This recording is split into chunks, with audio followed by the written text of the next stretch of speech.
नमस्कार दोस्तों, स्वागत है आप सभी का हमारे YouTube चैनल एडू वॉरियर्स पर। आज मैं आप सभी लोगों के लिए घटना सार करंट अफेयर जो वार्षिकी 2023 आई है उसको लेकर के मैं आई हूँ, जिसमें बहुत सारे पॉइंट्स को कवर किया गया है जो कि वन लाइनर है। इसमें मैं आज आपका जो पार्ट 1 है, इसमें मैं आपका राष्ट्रीय परिदृश्य को कवर करूँगी, जो कि आने वाली सभी परीक्षाओं के लिए बहुत ज़्यादा महत्वपूर्ण है। यह आने वाली जितनी भी परीक्षाएं आपकी, चाहे वो बिहार पीसीएस हो, यूपी पीएससी हो, आरओ एआरओ बीओ, कोई भी परीक्षा हो, उन सभी में यहाँ से आपका जो भी करंट अफेयर है वह निश्चित ही आएगा। इसीलिए इस चैनल को आप अभी सब्सक्राइब करें। राष्ट्रीय परिदृश्य में आपका जो पहला वन लाइनर है, बेंगलुरु की वह वैज्ञानिक जिन्हें दिसंबर 2022 में प्रतिष्ठित यूरोपीय आणविक जीव विज्ञान संगठन यंग इन्वेस्टिगेटर नेटवर्क में शामिल होने के लिए चुना गया है, तो उनका नाम है महिमा स्वामी। 29 दिसंबर 2022 को भारत ने किस देश के साथ रक्षा और सैन्य सहयोग सहित प्रवासन, माइग्रेशन और मोबिलिटी पार्टनरशिप का समझौता किया है? तो यह देश है आपका साइप्रस। जो भी माइग्रेशन के लिए समझौता हुआ है भारत का, तो वह आपका साइप्रस के साथ हुआ है। अगला है, भारतीय अंतरिक्ष अनुसंधान संगठन इसरो ने आगामी चंद्रयान 3 मिशन में किस देश के उपकरण को ले जाने का समझौता किया? तो यह आपका महत्वपूर्ण जाता है, तो यह अमेरिका के साथ में समझौता किया गया है। अगला वह देश जहां के डाकघर द्वारा दिसंबर 2022 में भारत की आज़ादी की 75वीं वर्षगांठ के उपलक्ष्य में एक विशेष डाक टिकट को जारी किया गया है, तो उस देश का नाम है सर्बिया। 11 दिसंबर 2022 को प्रधानमंत्री मोदी ने किन 3 राष्ट्रीय आयुष संस्थान को राष्ट्र को समर्पित किया है? तो वो 3, उनके नाम आप याद रखिएगा। अखिल भारतीय आयुर्वेद संस्थान जो कि गोवा में है, राष्ट्रीय होम्योपैथी संस्थान जो कि एनआईएच दिल्ली में है, और राष्ट्रीय यूनानी चिकित्सा संस्थान जो कि गाजियाबाद में है। इन तीनों संस्थानों को राष्ट्र को समर्पित किया है मोदी जी ने। अगला है, 1 जनवरी 2023 को किसे विनय कुमार त्रिपाठी की जगह रेलवे बोर्ड के सीईओ और अध्यक्ष के पद का कार्यभार ग्रहण किया है? तो उनका नाम है अनिल कुमार लाहोटी। ड्रोन के लिए नागरिक उड्डयन महानिदेशालय डीजीसीए द्वारा दिसंबर 2022 में दोहरा प्रमाणन टाइप सर्टिफिकेशन और रिमोट पायलट ट्रेनिंग प्राप्त करने वाला भारत का पहला ड्रोन स्टार्टअप बना है, वह उसका नाम है गरुड़ एरोस्पेस चेन्नई। तो ये प्रश्न आपके परीक्षा के हिसाब से इंपॉर्टेंट हो जाता है, क्योंकि ये पहला है ऐसा भारत का जो कि ड्रोन स्टार्टअप है। तो ये गरुड़ एरोस्पेस नाम भी याद रखिए, और आप राज्य का भी नाम याद रखिए, चेन्नई। अगला है, दिसंबर 2022 में केंद्र सरकार ने सुप्रीम कोर्ट से अवकाश मुक्त किस न्यायाधीश को नई दिल्ली स्थित अंतर्राष्ट्रीय मध्यस्थता केंद्र का अध्यक्ष नियुक्त किया है? तो उनका नाम है हेमंत गुप्ता। हाल ही में सीमा सड़क संगठन बीआरओ अरुणाचल प्रदेश में चीन की सीमा तक हर मौसम में कनेक्टिविटी प्रदान करने के लिए 1300 फीट की ऊंचाई पर किस सुरंग का निर्माण किया है? तो यह है आपका जो दर्रा है, यह सेली दर्रा सुरंग। अब यहाँ पे आप लोगों को हो सकता है दिख नहीं रहा हो, इसीलिए मैंने ये पूरा क्वेश्चन आपको पढ़ दिया है। अगला है, भारत और जापान के बीच में 16 से 26 जनवरी 2023 के बीच जापान में किस नाम से द्विपक्षीय हवाई अभ्यास आयोजित किया गया है? तो इसका नाम है आपका वीर गार्जियन, जो कि भारत और जापान के मध्य में हुआ है, और डेट है 16 से 26 जनवरी के मध्य ये हुआ है। अगला है, हाल ही में राष्ट्रपति द्रौपदी मुर्मू ने गुजरात के बड़ोदरा स्थित गति शक्ति विश्वविद्यालय की कुलपति किसे नियुक्त किया गया है? तो इनका नाम है डॉक्टर मनोज चौधरी, जो कि गुजरात के बड़ोदरा में गति शक्ति विश्वविद्यालय है उसकी कुलपति नियुक्त हुई हैं। अगला है, बीएसएफ द्वारा हाल ही में पहली बार एक थीम पार्क को कहाँ पर विकसित किया जा रहा है? तो ये प्रश्न आपका महत्वपूर्ण जाता है, क्योंकि बीएसएफ के द्वारा ये कार्य किया जा रहा है। थीम पार्क है, यह जैसलमेर राजस्थान में स्थापित किया गया है। अगला, 26 दिसंबर 2022 को गुरु गोविंद सिंह के पुत्र साहिबजादे जोरावर सिंह और फतेह सिंह के सम्मान में पहली बार कौन सा दिवस मनाया गया है? तो ये पहली बार दिवस मनाया गया वीर बाल दिवस, जो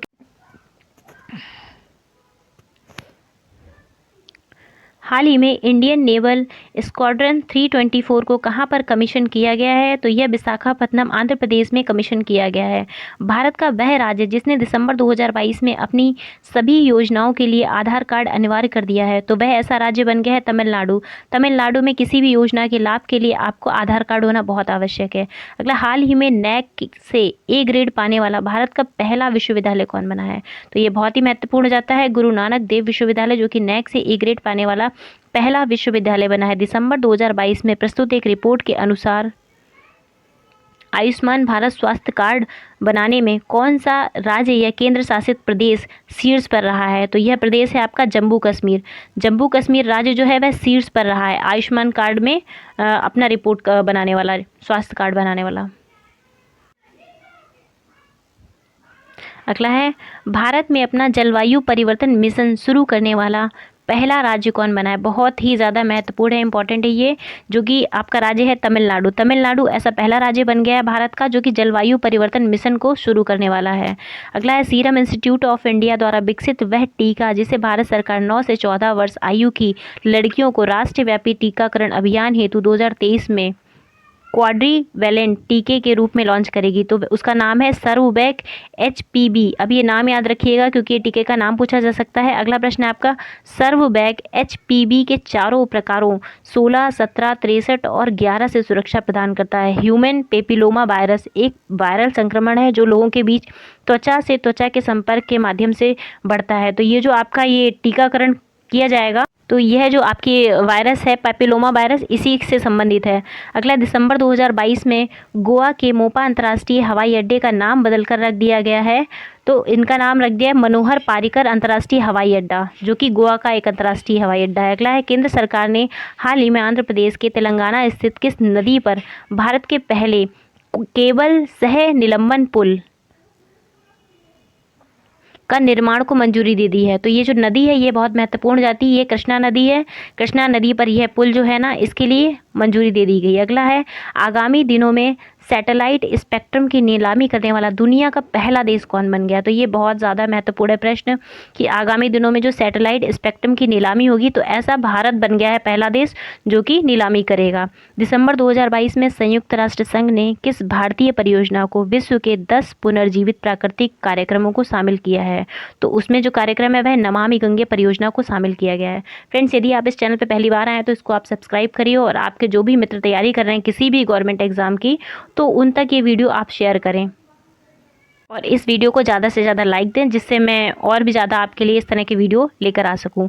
अगला प्रश्न है आपका, दिसंबर 2022 में किस राज्य ने trees outer site forest in India कार्यक्रम को शुरू किया है? तो यह हरियाणा सरकार है जिन्होंने यह कार्यक्रम को शुरू किया है। अगला है, वह केंद्र शासित प्रदेश जहां पर उम्मीद नामक योजना ग्रामीण महिलाओं की आकांक्षाओं को सहायता प्रदान करने के लिए शुरू की गई है। तो यह जम्मू कश्मीर में यह योजना शुरू की गई है, जहां पे क्या है, उम्मीद योजना। ये नाम याद रखिएगा, ये नाम आपसे पूछा जा सकता है परीक्षाओं में। अगला है, किस विभाग को नवंबर 2022 के लिए शिकायत निवारक सूचकांक में सभी ग्रुप एवं मंत्रालयों विभागों स्वायत्त निकायों में प्रथम रैंक से सम्मानित किया गया है? तो वह है आपका जो आधार यानी unique identification authority of India. अगला है आपका, वह भारतीय अभिनेता जिन्हें उन 8 लोगों में शामिल किया गया है जो एक अंतरिक्ष यान पर चंद्रमा के चारों ओर उड़ान भरेंगे? तो इनका नाम हो जाता है देव जोशी। अगला प्रश्न है आपका, 7 दिसंबर 2022 को इसरो ने स्पेस टेक नेटवर्क लॉन्च करने के लिए किसके साथ एक समझौता ज्ञापन पर हस्ताक्षर किया है? तो इनका नाम है सोशल अल्फा। 22 में किस राज्य की प्रसिद्ध तंदूर रेड ग्राम या तुअर दाल को प्रतिष्ठित भौगोलिक यानी GI टैग प्राप्त हुआ है? तो जो तुअर दाल होती है GI टैग मिला तेलंगाना में इसको। अगला प्रश्न है आपका, कोलंबिया के बोगोटा में आयोजित 19वीं अंतर्राष्ट्रीय जूनियर साइंस ओलंपियाड 2022 में 6 स्वर्ण पदक जीतकर कौन देश शीर्ष पर आया है? तो वह भारत है अपना। दिसंबर 2022 में दिल्ली में स्थित किस परिसर को तंबाकू मुक्त क्षेत्र घोषित किया गया है? तो यह क्षेत्र है आपका एम्स परिसर। एम्स परिसर में अब तंबाकू मुक्त क्षेत्र को घोषित किया गया। अगला प्रश्न है, 18 दिसंबर 2022 को मनाए गए अल्पसंख्यक अधिकार दिवस की इस वर्ष की थीम क्या है? तो ये जो थीम है all in for minority rights. अब इस थीम को आप इजीली याद कर सकते हैं क्योंकि इसमें आपकी माइनॉरिटी की बात हुई है और यहाँ पे अल्पसंख्यक अधिकार दिवस की बात हो रही है, तो इसीलिए फॉर माइनॉरिटी राइट्स इसकी थीम थी। अगला प्रश्न है आपका, 8 दिसंबर से 10 दिसंबर 2022 के बीच बंगाल की खाड़ी में आए समुद्री तूफान जिसका नाम है मैंडो, उसका नामकरण किस देश द्वारा किया गया है? तो यह प्रश्न आपका बहुत ही महत्वपूर्ण जाता है क्योंकि ये प्रश्न आपका 2 तरह से आ सकता है। एक, आपसे तूफान का नाम पूछा जा सकता है कि हाल ही में बंगाल की खाड़ी में कौन सा तूफान आया है, तो वह मैंडो है और इसका नामकरण UAE के द्वारा किया गया है। अगला प्रश्न है आपका, 29 नवंबर से 1 दिसंबर 2022 तक दिल्ली में आयोजित 7वें वैश्विक तकनीकी सम्मेलन 2022 का केंद्रीय विषय क्या था? तो यह विषय था प्रौद्योगिकी की भू राजनीति। अगला प्रश्न है, भारतीय सेना के किस कोर ने नवंबर 2022 में राजस्थान के रेगिस्तान में सुदर्शन प्रहार नामक युद्धाभ्यास किया है? तो उसका नाम ही सुदर्शन चक्र कोर है। अगला प्रश्न है आपका, दिल्ली एमसीडी के लिए हाल ही में हुए चुनावों के बाद किसे 7 दिसंबर 2022 को राष्ट्रीय राजधानी का पहला ट्रांसजेंडर पार्षद घोषित किया गया है? तो ये प्रश्न आपका महत्वपूर्ण जाता है क्योंकि ये पहला ट्रांसजेंडर पार्षद घोषित हुए हैं। तो ये आम आदमी पार्टी के हैं, बॉबी किन्नर को पार्षद नियुक्त किया गया है दिल्ली के एमसीडी चुनाव में। अगला है, 3 से 6 दिसंबर 2022 को इंटरनेशनल लूसोकोन फेस्टिवल का आयोजन कहाँ पर किया गया है? तो यह गोवा में हुआ है। भारत द्वारा 1 दिसंबर 2022 को G20 की अध्यक्षता ग्रहण करने के उपलक्ष्य में देश के कुल कितने राष्ट्रीय स्मारकों को प्रकाशित किया गया है? तो टोटल आपके 100 देश के स्मारक हैं जिनको प्रकाशित किया गया है। और आप सभी से एक प्रश्न है हमारा, जो भी इस वीडियो को देख रहे हैं, आप सभी लोग बताइएगा कि 2023 में G20 की अध्यक्षता कौन करेगा? ये सभी आप मुझे कमेंट बॉक्स में बताइए। अगला प्रश्न है आपका, भारत में वर्ष 2023 में प्रस्तावित G20 शिखर सम्मेलन में G20 के अध्यक्ष के रूप में भारत ने 20 सदस्य देशों के अलावा किन देशों को आमंत्रित किया है? तो इनका नाम है बांग्लादेश, मिस्र, Mauritius, Netherlands, Nigeria, Oman, Singapore, Spain और यूएई। अब आप सभी से मैंने जो प्रश्न पूछा था इसमें आप सभी लोगों को उत्तर मिल गया होगा। तो जो लाइव थे ये उनके लिए प्रश्न था। अगला प्रश्न है, हाल ही में जारी ग्लोबल एविएशन सेफ्टी रैंकिंग में भारत की रैंक क्या है? तो यह आपकी 48वीं रैंक है। 4 दिसंबर 2022 को नौसेना के स्थापना की 91वीं वर्षगांठ कहाँ पर मनाई गई? तो यह विशाखापत्तनम में मनाई गई। देश का पहला राज्य जिसे हाल ही में अलग दिव्यांग विभाग स्थापित करने की घोषणा की है? तो यह आपका प्रश्न बहुत ज़्यादा महत्वपूर्ण हो जाता है क्योंकि इस राज्य ने पहला ऐसा दिव्यांग विभाग स्थापित किया है। तो यह आपका महाराष्ट्र हो जाता है।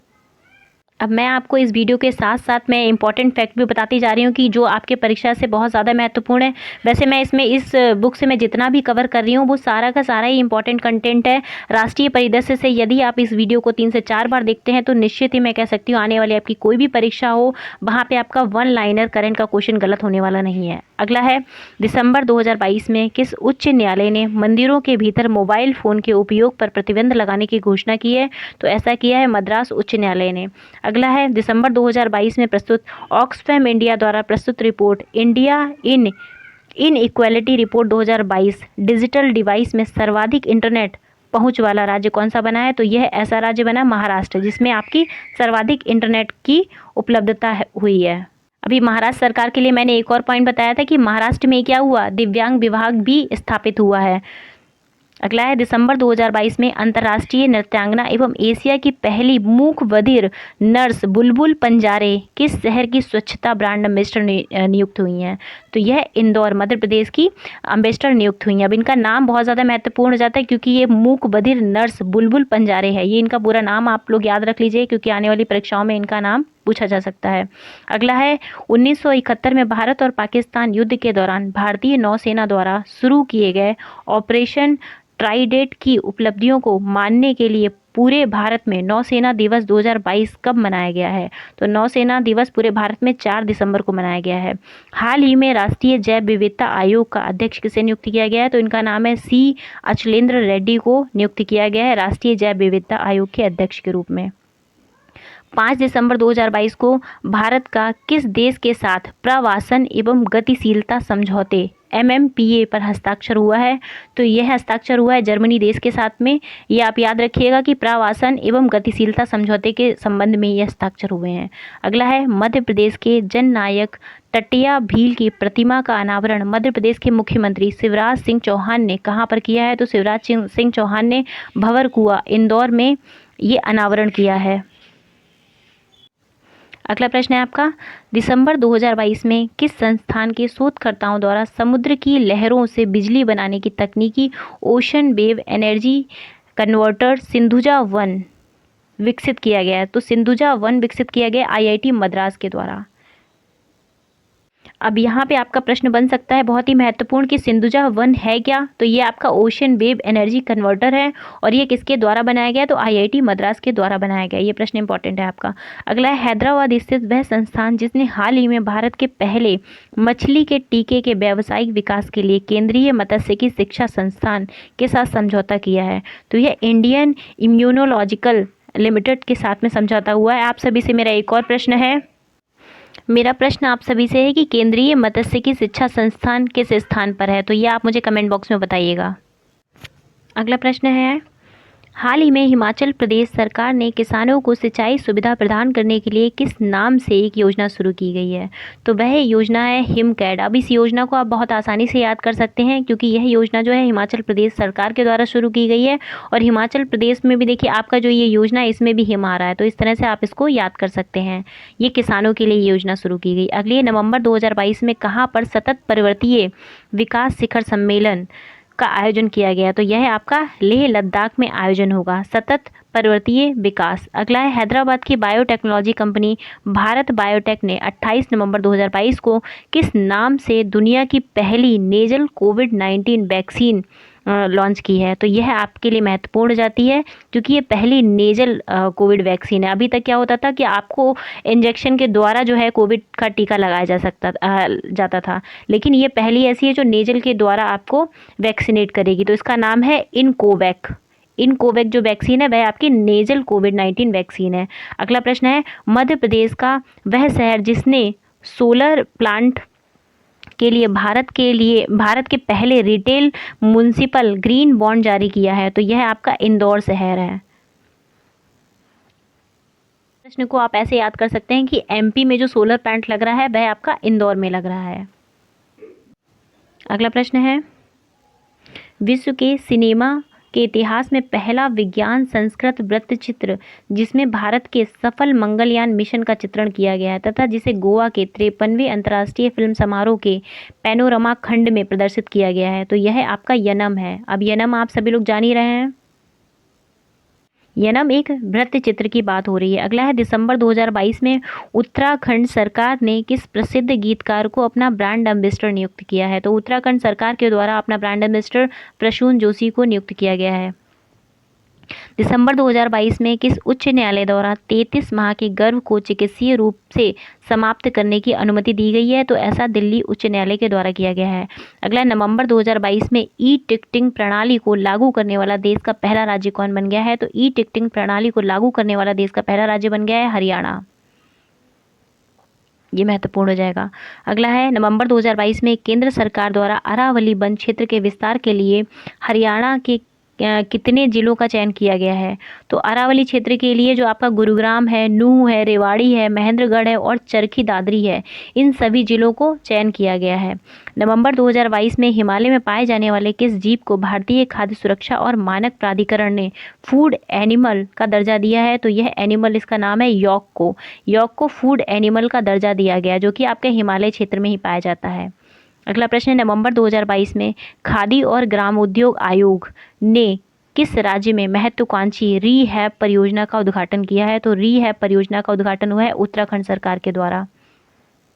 उत्तराखंड सरकार के द्वारा ही प्रसून जोशी को नियुक्त किया गया। उत्तराखंड सरकार के द्वारा ही रीहैब परियोजना का भी उद्घाटन हुआ है जो कि खादी और ग्रामोद्योग से संबंधित है।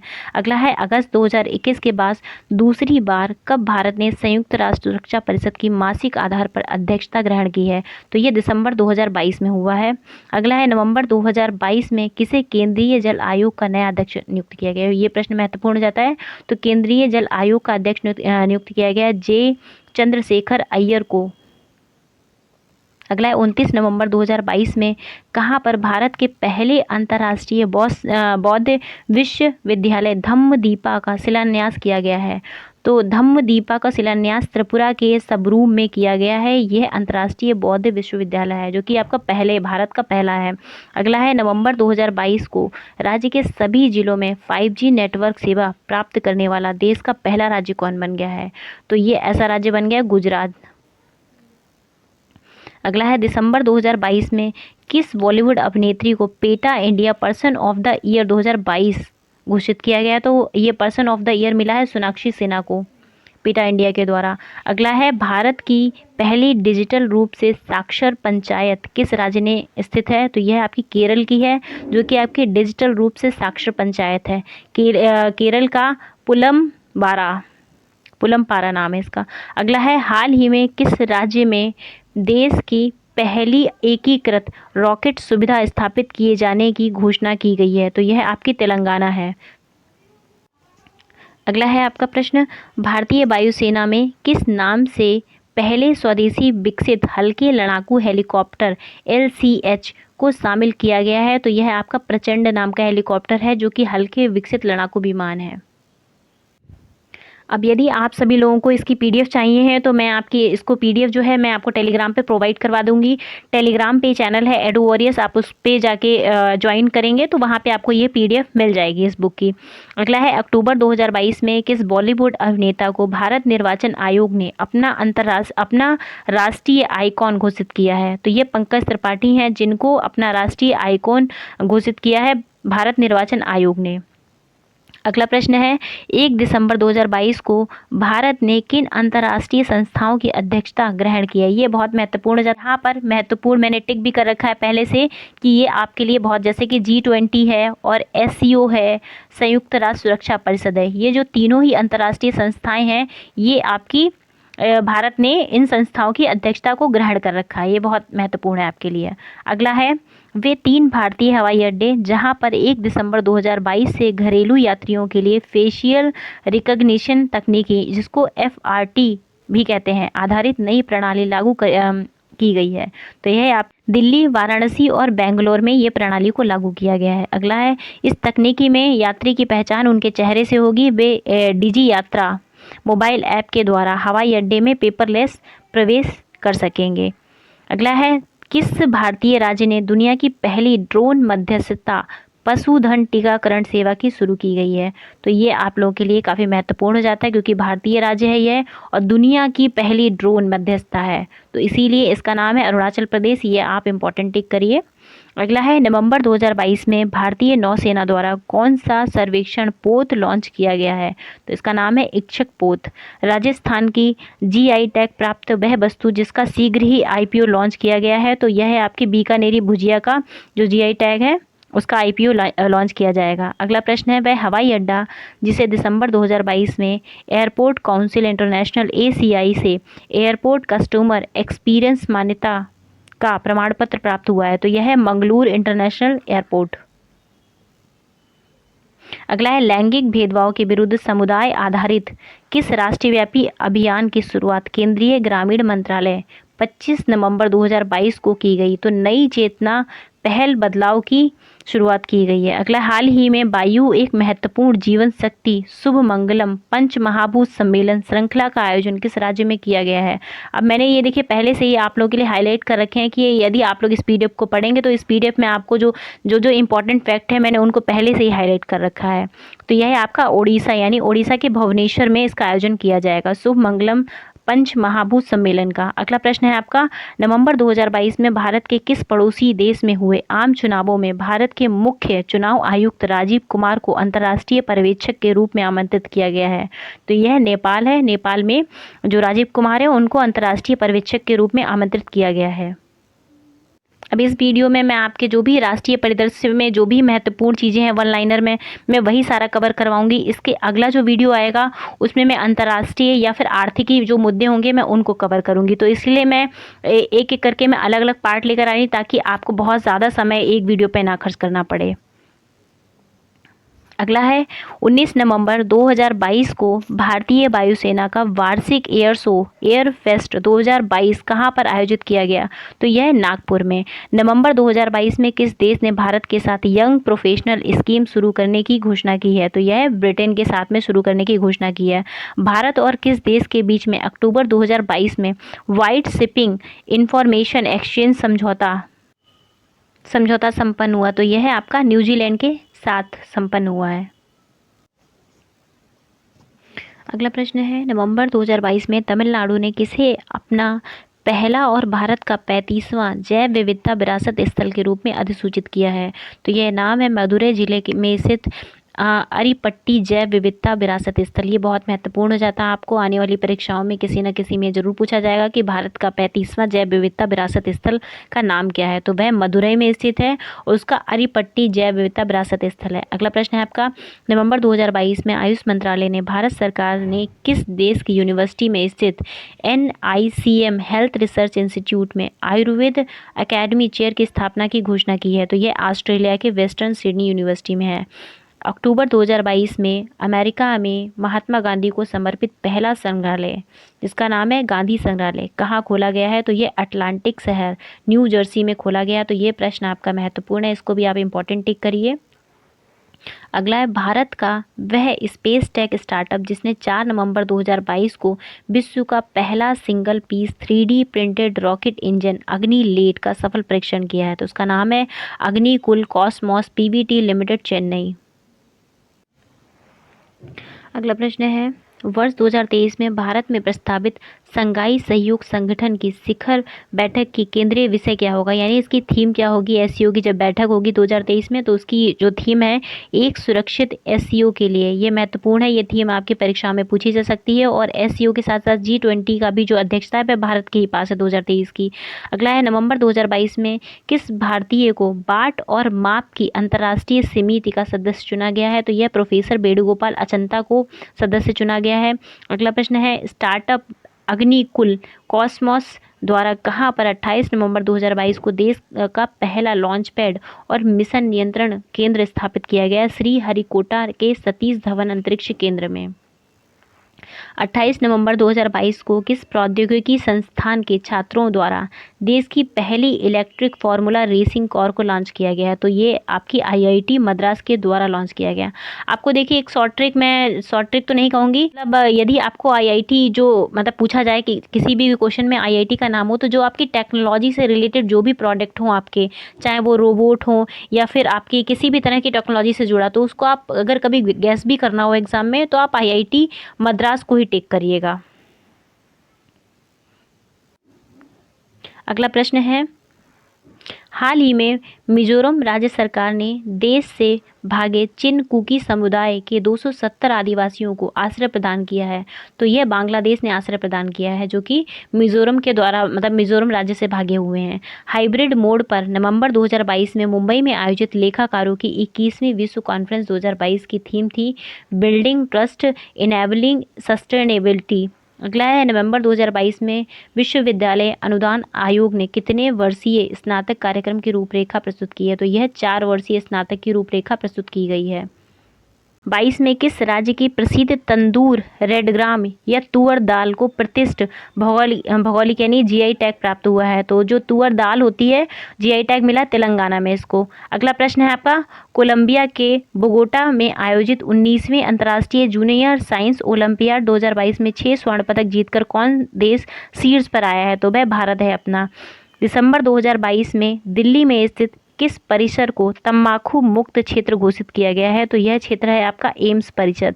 एम्स परिसर में अब तंबाकू मुक्त क्षेत्र को घोषित किया गया है। अगला प्रश्न है, 18 दिसंबर 2022 को मनाए गए अल्पसंख्यक अधिकार दिवस की इस वर्ष की थीम क्या है? तो ये जो थीम है all in for minority rights.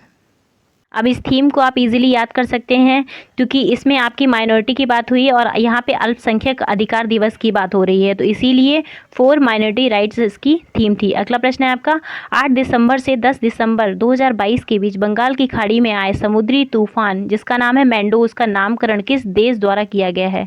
तो यह प्रश्न आपका बहुत ही महत्वपूर्ण जाता है क्योंकि ये प्रश्न आपका 2 तरह से आ सकता है। एक, आपसे तूफान का नाम पूछा जा सकता है कि हाल ही में बंगाल की खाड़ी में कौन सा तूफान आया है, तो वह मैंडो है और इसका नामकरण यूएई के द्वारा किया गया है। अगला प्रश्न है आपका, 29 नवंबर से 1 दिसंबर 2022 तक दिल्ली में आयोजित 7वें वैश्विक तकनीकी सम्मेलन 2022 का केंद्रीय विषय क्या था? तो यह विषय था प्रौद्योगिकी की भू राजनीति। अगला प्रश्न है, भारतीय सेना के किस कोर ने नवंबर 2022 में राजस्थान के रेगिस्तान में सुदर्शन प्रहार नामक युद्धाभ्यास किया है? तो उसका नाम ही सुदर्शन चक्र कोर है। अगला प्रश्न है आपका, दिल्ली एमसीडी के लिए हाल ही में हुए चुनावों के बाद किसे 7 दिसंबर 2022 को राष्ट्रीय राजधानी का पहला ट्रांसजेंडर पार्षद घोषित किया गया है? तो ये प्रश्न आपका महत्वपूर्ण जाता है क्योंकि ये पहला ट्रांसजेंडर पार्षद घोषित हुए हैं, तो ये आम आदमी पार्टी के हैं, बॉबी किन्नर को पार्षद नियुक्त किया गया है दिल्ली के एमसीडी चुनाव में। अगला है, 3 से 6 दिसंबर 2022 को इंटरनेशनल लूसोकोन फेस्टिवल का आयोजन कहां पर किया गया है? तो यह गोवा में हुआ है। भारत द्वारा 1 दिसंबर 2022 को G20 की अध्यक्षता ग्रहण करने के उपलक्ष्य में देश के कुल कितने राष्ट्रीय स्मारकों को प्रकाशित किया गया है? तो टोटल आपके 100 देश के स्मारक हैं जिनको प्रकाशित किया गया है। और आप सभी से एक प्रश्न है हमारा, जो भी इस अब अगला प्रश्न है, हाल ही में प्रकाशित inter governmental panel on climate change की छठी रिपोर्ट में भारत के किस राज्य के कई तटीय हिस्से 2050 तक अरब सागर में डूब जाने का अनुमान लगाया गया है। अब अरब सागर यानी भारत के जो है ना वेस्टर्न साइड की बात हो रही है। वेस्टर्न साइड में जो राज्य आते हैं उसमें आपका महाराष्ट्र है। तो महाराष्ट्र के ऐसे कई तटीय हिस्से हैं जो कि 2050 तक अनुमान लगाया गया है कि वह डूब जाएंगे। अगला प्रश्न है, नवंबर 2022 में भारत के किस अंतर्राष्ट्रीय पहल में शामिल हुआ है? तो ये मैंग्रोव अलायंस फॉर क्लाइमेट में भारत शामिल हुआ है। अगला प्रश्न है, वह राज्य जिसने नवंबर 2022 में गानों में हथियारों के प्रदर्शन पर पूर्णतः रोक लगा दी थी। तो वह पंजाब सरकार के द्वारा ऐसा किया गया था कि गानों में आप किसी भी तरह का आप जो है हथियारों की बात नहीं करेंगे। अगला प्रश्न है, हाल ही में power system operation corporation limited यानी पॉस्को का नाम परिवर्तित कर दिया है। तो यह grid controller of India limited नाम कर दिया गया है। अगला प्रश्न है, 8 से 10 जनवरी 2023 के बीच मध्य प्रदेश के इंदौर में प्रस्तावित 17वें प्रवासी भारतीय दिवस के सम्मेलन के मुख्य अतिथि कौन होंगे? तो यह गुयाना के राष्ट्रपति डॉक्टर मोहम्मद इरफान अली जो हैं वह इसके अध्यक्ष होंगे, या इनको क्या कह सकते हैं कि मुख्य अतिथि के रूप में इनको बुलाया गया है, जो कि 8 से 10 जनवरी के बीच मध्य होगा और यह मध्य प्रदेश में होगा। ये 17वां जो है वह प्रवासी सम्मेलन है। अगला है कि 17वें प्रवासी भारतीय दिवस सम्मेलन का मुख्य विषय क्या है? तो यह प्रश्न भी आपका जो है वह पूछा जा सकता है कि इसकी मुख्य थीम क्या है? तो है डायस्पोरा अमृत काल में भारत की प्रगति के लिए विश्वसनीय भागीदार। ये बहुत महत्वपूर्ण प्रश्न, आपको इंपॉर्टेंट टिक करिए इन तीनों। अगला प्रश्न है आपका, 16 से 18 फरवरी 2023 को मुंबई में प्रस्तावित 14वें विश्व मसाला कांग्रेस थीम, मतलब मसाला कांग्रेस की थीम क्या है? तो ये थीम है विजन 2023 स्पाइसेज, और यदि हिंदी में इसका है स्थायित्व, उत्पादकता, नवोन्मेष, सहयोग, उत्कृष्टता एवं सुरक्षा। अगला है, प्रधानमंत्री नरेंद्र मोदी ने 13 अक्टूबर 2022 को हिमाचल में कहां पर बल्क ड्रग पार्क की आधारशिला रखी है? तो यह ऊना जिले के हटोली में बल्क ड्रग पार्क की आधारशिला रखी गई है। पर्यावरण, वन और जलवायु परिवर्तन मंत्रालय, भारत सरकार तथा संयुक्त राष्ट्र विकास कार्यक्रम यूएनडीपी ने संयुक्त रूप से मिस्र में आयोजित COP27 सम्मेलन में किस अभियान की शुरुआत की है? तो इस अभियान का नाम जो है वह महत्वपूर्ण जाता है इन आवर लाइफ टाइम, और यह COP27 में ऐसा ये जो है अभियान की शुरुआत हुई है। इस अभियान का उद्देश्य 18 से 23 वर्ष के बीच के युवाओं के स्थायी जीवन शैली संदेह वाहक बनाने के लिए प्रोत्साहित करना। संदेश वाहक, ना कि संदेह वाहक, संदेश वाहक बनाने के लिए प्रोत्साहित करना। कोलकाता के श्लोक मुखर्जी को भारत में गूगल प्रतियोगिता के लिए इस वर्ष डूडल का विजेता घोषित किया गया है। श्लोक को उनके किस मोटिवेशनल डूडल का विजेता घोषित किया गया है? तो इसका नाम है India on the centre stage. अगला है, आतंकवाद के वित्त पोषण का मुकाबला करने से संबंधित तीसरा मंत्री स्तरीय सम्मेलन नो मनी फॉर टेरर का आयोजन 18 से 19 नवंबर 2022 को कहाँ पर किया गया है? तो यह नई दिल्ली में किया गया है। अगला महत्वपूर्ण है, अक्टूबर 2022 में किस राज्य में स्थित मौमुल्लुह गुफा को पहली भारतीय भू विरासत साइट के रूप में घोषित की गई है? तो यह आपकी मेघालय में है। यह प्रश्न आपका बहुत ज़्यादा महत्वपूर्ण हो जाता है। तो ये गुफा का नाम आप याद रखिएगा, मौमुल्लुह गुफा है, जो कि आपका मेघालय में है, और ये भारत की पहली भू विरासत साइट घोषित की गई है। 32 वर्ष तक देश की सेवा करने वाला वह युद्ध पोत जिसे अक्टूबर 2022 में सेवा मुक्त कर दिया गया है, तो इसका नाम है INS अजय, जिसको अभी सेवा मुक्त किया गया है। अगला प्रश्न है, अक्टूबर 2022 में केंद्रीय शिक्षा मंत्री धर्मेंद्र प्रधान ने किस शहर में भारत के दूसरे राष्ट्रीय आदर्श वेद विद्यालय का उद्घाटन किया है? तो यह दूसरा राष्ट्रीय आदर्श वेद विद्यालय यह पूरी उड़ीसा में खोला गया है। इसके साथ ही ये देखिए नीचे फैक्ट लिखा हुआ कि भारत का पहला वेद विद्यालय है, उसका नाम है महर्षि संदीपनी राष्ट्रीय वेद विद्या प्रतिष्ठान, जो कि उज्जैन में है। तो यदि आपसे पूछा जाए भारत का पहला वेद विद्यालय कहाँ पर है, तो वह आपका MP में है, उज्जैन में, और आपका जो दूसरा है अभी जल्दी खुला है वह आपका पुरी में है, उड़ीसा में।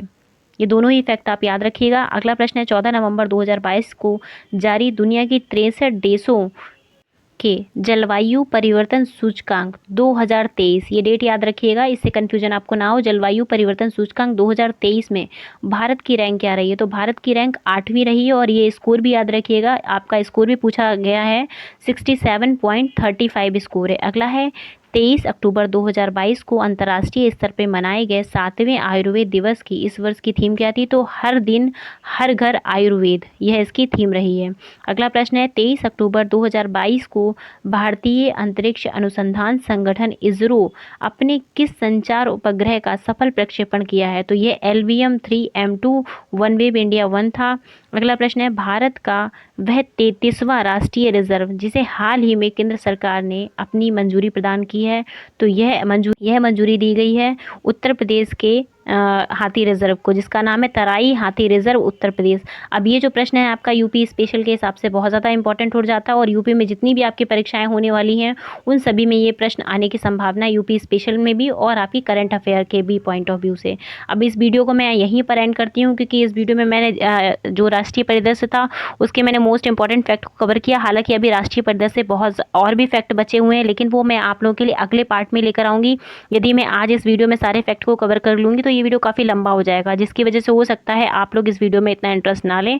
तो इस वीडियो को आप देखें, और जो इसका अगला वीडियो है मैं जल्दी से जल्दी लाऊंगी, जिसमें मैं राष्ट्रीय परिदृश्य को पूरा कवर करूंगी। और आप सभी लोगों से फिर से रिक्वेस्ट है कि यदि आप इस चैनल पे पहली बार आए हैं तो प्लीज़ आप इसको सब्सक्राइब करिएगा, वीडियो को लाइक करिएगा, और आपके जो भी मित्र किसी भी परीक्षा की तैयारी कर रहे हैं उन तक आप इस वीडियो को शेयर करिएगा। आज के लिए बस इतना ही, धन्यवाद।